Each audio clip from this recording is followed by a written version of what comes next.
Have you ever met someone who just felt off, but you couldn't quite explain why? Maybe they were charming. Maybe they were helpful. They smiled at the right times, said the right things. On the surface, they were the kind of person you'd trust, a friend, a partner, even a family member. But deep down, something didn't sit right. Over time, your peace began to erode. You started second-guessing yourself. And before you knew it, you were caught in a storm you never saw coming. I'm going to tell you something that might sound dramatic, but hear me out. The devil doesn't show up with horns and fire. He shows up wearing a friendly face. He works through people, regular-looking people, people who walk into your life with one mission: to derail your peace, your joy, and your purpose. And often they do it so slowly, so subtly, that you don't even realize it's happening until it's too late. Now, I know this might be a heavy idea to start with, but what I'm about to share with you could save you years, yes, years, of emotional exhaustion, confusion, and spiritual battles you were never meant to fight in the first place. You see, not every toxic person is just difficult. Some are strategic, some are sent. That's why this video matters, because once you learn to spot the signs, you'll never be caught off guard again. You'll start seeing the patterns. You'll recognize the chaos before it consumes you. And most importantly, you'll learn how to protect your mind, your heart, and your soul from the people who are not here to love you, but to break you. In this video, I'm going to walk you through 5 powerful signs that someone in your life might not just be a bad influence. They might be part of a much deeper, more dangerous spiritual strategy. And don't worry, I'm not here to preach fear. I'm here to equip you. Each of these signs builds upon the last. It's like assembling a puzzle. The full picture only becomes clear when you understand how the pieces fit. So I encourage you, stay with me until the end, because these insights could transform not only how you view certain people, but how you view your entire journey. Let me ask you something. Have you ever looked back on a relationship and thought, why didn't I see it sooner? Why didn't I notice how they drained me, divided me, discouraged me? If you've ever asked yourself those questions, you're not alone. Many of us have been there. Many of us still are there. But today that changes. Today we start uncovering the truth behind the mask. We start reclaiming the clarity, confidence, and spiritual strength that's rightfully ours. And we do it together. Why? Because here, on the Still Stoic, we believe in wisdom that protects and truth that sets you free. So get comfortable, grab your coffee or take a walk if you're listening, and open your heart to what's coming next. Because once you know these 5 signs, you won't just see others differently. You'll see yourself more clearly too. And that, my friend, is where freedom begins. First, chaos creators. Let me ask you something personal. Have you ever had someone in your life who just couldn't function without chaos? You're going about your day, maybe enjoying a family dinner, having a calm moment at work, catching up with friends, and suddenly, out of nowhere, boom, one comment, one look, one sarcastic remark, and just like that, the energy shifts, a storm brews. You feel the tension rise. People start turning on each other. Someone storms out of the room, and you're left wondering, how did this even start? Now here's the hard truth. That wasn't an accident. That wasn't a miscommunication. That was orchestrated, designed, intentional. You see, some people don't just stumble into drama. They manufacture it, and they do it with the precision of a Swiss watchmaker. These are the ones I call chaos creators. They're not just messy or dramatic. They are emotionally and spiritually weaponized. Their goal? To keep you distracted, drained, and stuck. At first, they might seem harmless, maybe even entertaining. They crack jokes, stir the pot, get everyone riled up, and then pretend they don't know what's going on. But look closer. There's always a pattern. They light the match, and then act surprised when the house is on fire. Here's what's even more disturbing. These people rarely get blamed for the chaos. They've perfected the role of the innocent bystander, the peacemaker, the one who says, "Wow, why is everyone so emotional?" while they smirk behind the scenes enjoying the show they've created. And they follow you everywhere. In your workplace, they're the ones who twist your words in meetings, pit co-workers against each other, then claim they were just trying to help. In your family, they make subtle jabs that reopen old wounds. In your friend groups, they gossip behind your back while smiling to your face. Wherever they go, division follows. And here's why this matters more than just drama. Chaos is a tool, and it's being used against you. If the devil wanted to destroy your life, he wouldn't show up with a pitchfork. He'd send someone like this, someone who turns every calm moment into a crisis. Because when your mind is constantly on edge, when your heart is always in defense mode, you have no energy left to build, to grow, or to move forward in life. You can't focus on your dreams when you're busy dodging emotional bullets. You can't build a meaningful relationship when your environment is toxic. You can't hear your own soul when the noise around you is deafening. It's not just emotional, it's spiritual warfare. And I know this not just from research or stories, but from lived experience. I once had a person in my life who always showed up during peaceful moments and left in their wake confusion, hurt, and tension. It took me years to see the pattern. They were always just being honest or trying to help. But somehow, things were always more chaotic after they came around. Once I saw it for what it really was, a pattern of sabotage, not coincidence, everything changed. So let me ask you this. Is there someone in your life who always seems to be at the center of the storm? Do you feel like you're walking on eggshells around them, afraid to say the wrong thing, afraid to trigger something? Does peace disappear when they walk into the room? If so, you might not be dealing with a difficult personality. You might be dealing with a spiritual distraction sent to keep you stuck. Because here's what the devil understands all too well. He doesn't need to destroy you directly. He just needs to keep you too distracted to pursue your purpose. And chaos is the perfect distraction. It drains your emotional energy. It makes you question your relationships.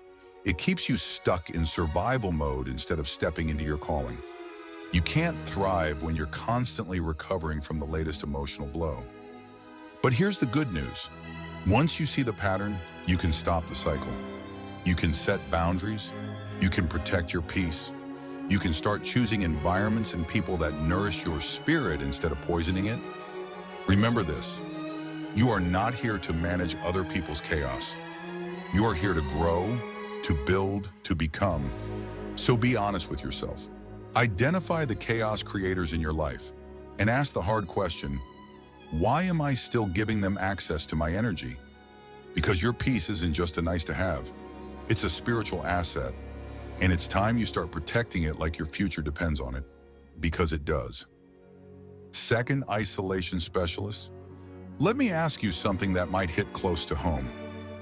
Have you ever noticed that after meeting a certain person, your world started getting smaller? At first, everything felt wonderful. They were attentive. They wanted to spend all their time with you. They listened, supported you, made you feel like you were the most important person in their life. And slowly, so slowly, you almost didn't realize, the people who used to be in your life just started fading away. Maybe it started with small comments. Your sister always seems to judge you. I don't think your friends really care about you like I do. You know I'm the only one who really gets you, right? And just like that, little seeds of doubt start to grow. Seeds that eventually bloom into something far more dangerous. Isolation. This is sign number 2 that someone in your life might not be there to love you, but to control you. They isolate you from your support systems. Now let's be honest, life naturally changes. We drift apart from some people, we outgrow old circles. That's normal. But what I'm talking about here is different. It's engineered, intentional, strategic. You see, a truly dangerous person won't try to control you directly. That would be too obvious. Instead, they'll slowly cut you off from anyone who might remind you of who you are, challenge their influence, or call out the red flags. They'll do it under the clever disguise of love, loyalty, or just looking out for you. And the scary part? At first, Sonny, it feels like love. They tell you, I just want us to have time together. They insist, I've seen the way your mom treats you. They say things like, we don't need anyone else. I'm all you need. And little by little, your circle gets smaller. Family gatherings feel uncomfortable. Friendships start to wither. Your life starts revolving around them. But here's the truth. Isolation is not protection. It's preparation. It's preparation for control. Because the more alone you are, the more power they have. Imagine this for a moment. A lion doesn't attack the entire herd. It waits until one zebra falls behind. When you're disconnected from your herd, from your support system, you are easier to manipulate, easier to break, and easier to dominate. And these isolation specialists, they know it. They don't just remove people, they replace them. In romantic relationships, they call it intimacy. In friendships, they label it loyalty. In families, they claim it's protection. But the goal is always the same, to become the only voice in your life. Now let me pause here and be clear. There's a difference between healthy boundaries and tactical isolation. Healthy boundaries create room for better connections, peace, and growth. Isolation eliminates everyone except the person doing the isolating. So ask yourself, is there someone who gets upset when you spend time with others? Do they constantly question the motives of your loved ones? Have they convinced you that they are the only one who truly cares about you? If the answer is yes, I need you to pay attention. Because what's happening isn't love, it's not devotion, it's a spiritual setup. Humans were created for connection, for community. When you are in healthy relationships, you gain perspective, resilience, and clarity. But when you're isolated, you start second-guessing your own reality. You lose your compass. And here's the twist. When you're isolated long enough, you begin to believe that maybe they're right. Maybe your mom is too critical. Maybe your friends don't support you. Maybe this person is the only one who really understands. That's not love. That's psychological conditioning. I've seen people fall into this trap and lose years of their lives. Their joy, their self-confidence, their spiritual grounding, all in the name of someone who claimed to love them, but only loved control. But here's the truth. Anyone who truly loves you will never need to be your only source of love. They'll celebrate your connections. They'll encourage your growth. They'll respect your independence. So take a moment today to reflect. Are you still connected to the people who uplift you? Or has someone slowly, quietly pushed them away? Are your relationships building you up or boxing you in? Because love that isolates is not love, it's manipulation. And once you recognize that, you can take the first step toward reclaiming your freedom. Remember, you deserve a life full of voices that speak truth, not just one that speaks control. Don't let anyone become the only mirror through which you see yourself. 3. Energy vampires. Let's talk about someone you may know all too well. Have you ever walked away from a conversation, or even just a text exchange, and felt completely drained? Not just tired, I mean emotionally exhausted, mentally foggy, spiritually empty. Like someone reached inside you and took a piece of your energy, your peace, your joy, and walked off with it. If you know that feeling, you may have just encountered what I call an energy vampire. And no, I'm not talking about someone who's had a rough day or needs a shoulder to cry on. We all need help sometimes. That's normal. That's human. But I'm talking about a different kind of person. One who doesn't just need support, they consume it repeatedly without giving anything in return. Sign number 3, they drain your energy and resources, and they do it strategically. These folks are experts in disguising their demands as emergencies. Suddenly, their car broke down. Again. They're having an emotional crisis. At 2:47 a.m., they're going through something. And somehow, that something always becomes your responsibility. You offer time, support, maybe even money. And guess what? The crisis doesn't resolve, it just evolves. And the next one? It's already on the way. And here's the kicker. They always know exactly when to show up. Right before your big day. Right when you're launching something. Right as you're gaining momentum. It's almost like they sense your progress and hit the brakes for you. Let me paint you a familiar picture. You're prepping for a job interview you've waited months for. You've done the work, you're ready, your energy is high. But then, ding, a text. Hey, can I call you real quick? It's urgent. And 2 hours later, you're emotionally fried, carrying someone else's panic, and questioning whether you're even ready anymore. Sound familiar? That's not friendship. That's not love. That's manipulation. And it's not random. It's spiritually strategic. Because here's what the enemy understands. If he can't destroy your purpose, he'll simply drain the energy you need to reach it. He'll send someone who doesn't throw punches, but instead throws problems, constantly, so that by the time you're done helping them, there's nothing left for you. Your time, gone. Your peace, hijacked. Your passion, burned out. And your dreams, sitting quietly in the corner, waiting for you to come back, but you never do. Now, don't get me wrong. Helping people is part of life. It's a beautiful, sacred thing. But the difference between a healthy relationship and an energy vampire is simple. Reciprocity and results. Healthy people give back. They refill your cup. They grow with you. But energy vampires, they only take. And no matter how much you pour into them, nothing ever changes. And here's where it gets tricky. Energy vampires target generous people. You, the helper, the empath, the one who never wants to see someone suffer. They know you won't say no. They know you'll feel guilty. And they use that compassion as currency to fund their emotional chaos. Let me be honest. I've been there. I've stayed up late talking someone through the same crisis for the 5th time in a week. I've emptied my wallet for someone who never changed. I've delayed my dreams because someone made their drama feel more urgent than my destiny. But here's what I had to learn. Your energy is sacred, your purpose matters, and your peace is not up for negotiation. You were not created to be a fuel source for someone else's dysfunction. You were not designed to live in permanent emergency mode.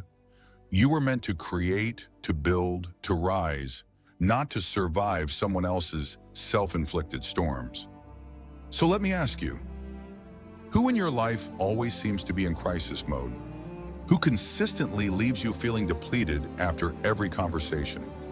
Who treats your time and attention as a never-ending well, but never shows up when you need support? If someone came to mind, it might be time to draw some lines. Boundaries aren't cruelty, boundaries are clarity, and protecting your energy isn't selfish, it's wise. Because the truth is, if you're always giving to someone who never gives back, you'll have nothing left to give the world. And the world needs what you carry. Your ideas, your gifts, your light, your calling. Don't let anyone drain that out of you, especially not someone sent to keep you stuck. So today I challenge you, reclaim your energy, reclaim your peace, reclaim your time. You are not here to carry everyone. You are here to become someone. 4th, faith destroyers. Let's talk about something sacred and something vulnerable, your faith.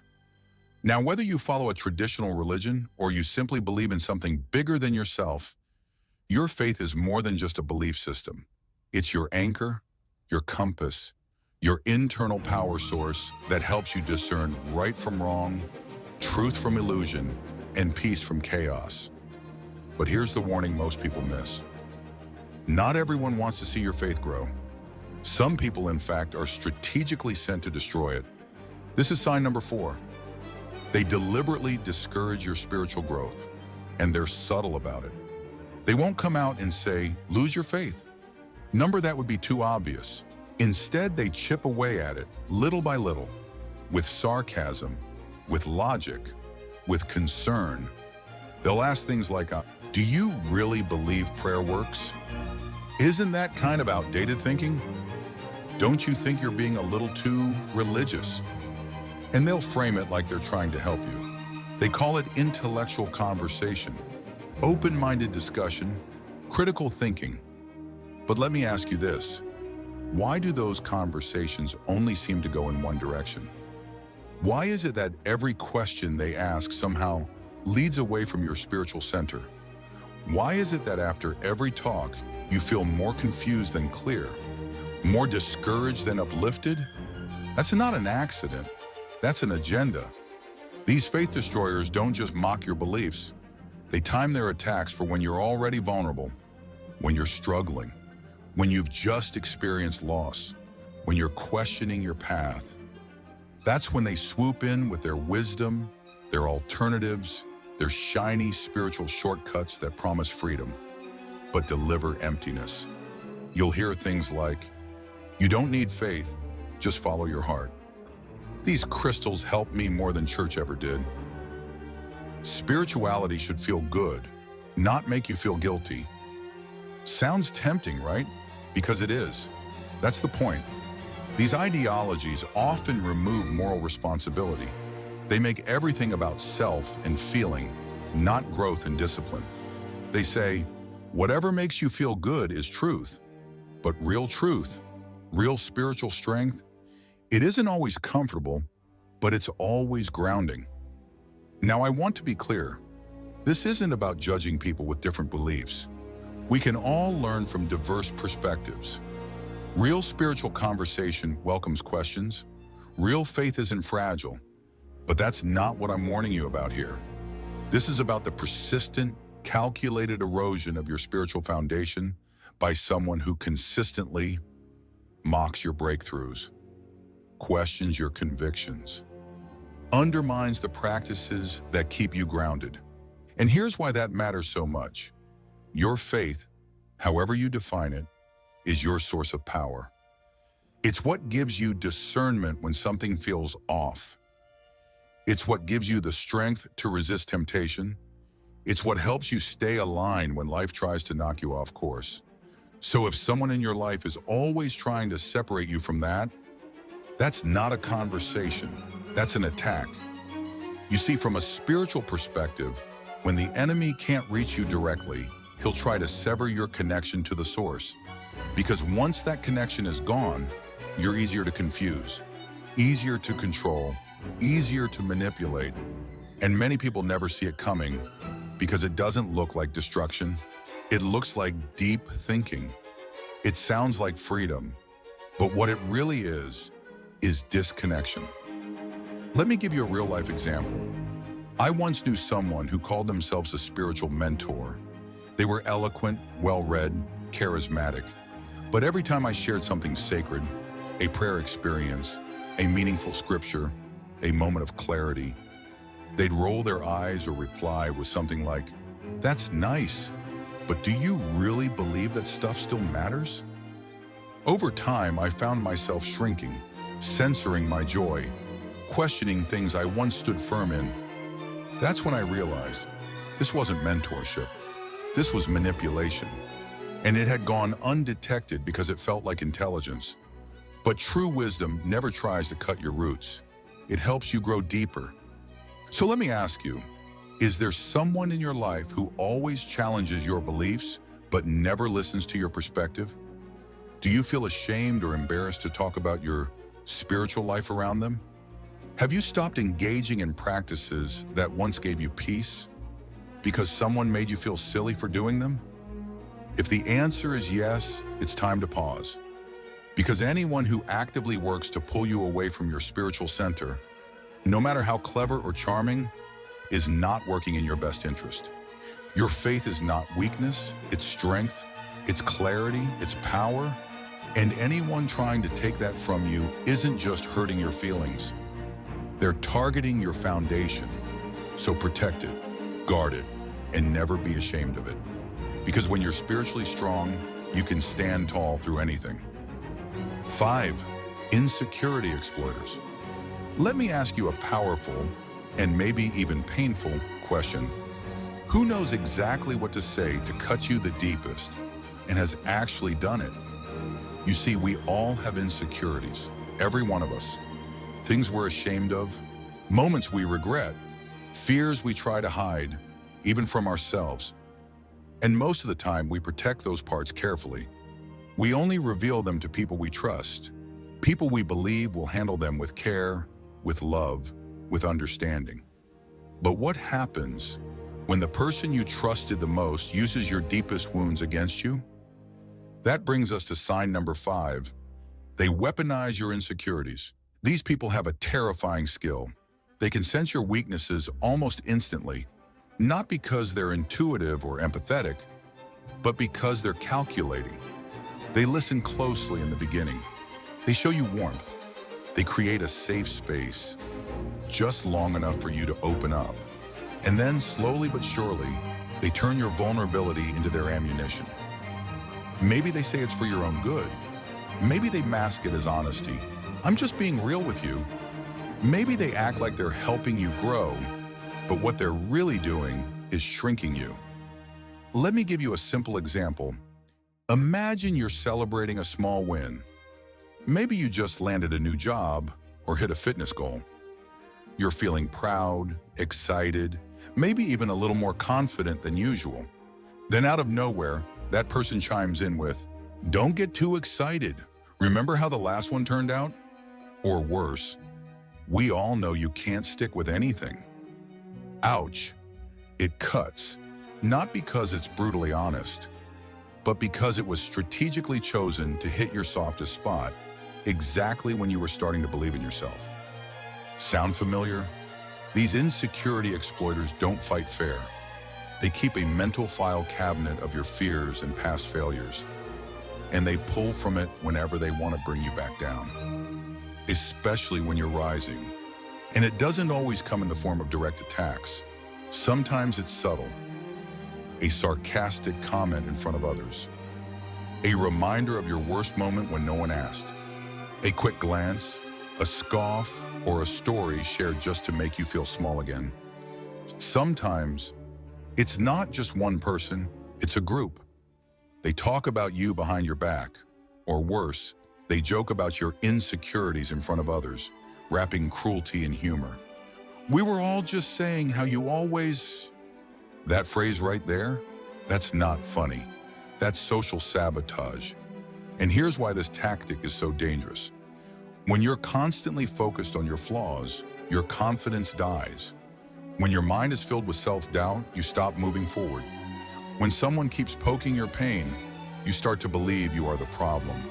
And if the devil can keep you stuck in that place, always doubting, always shrinking, always apologizing for who you are, he doesn't need to destroy you. You'll do it yourself. Let that sink in. Now, this is important. Not everyone who challenges you is an enemy.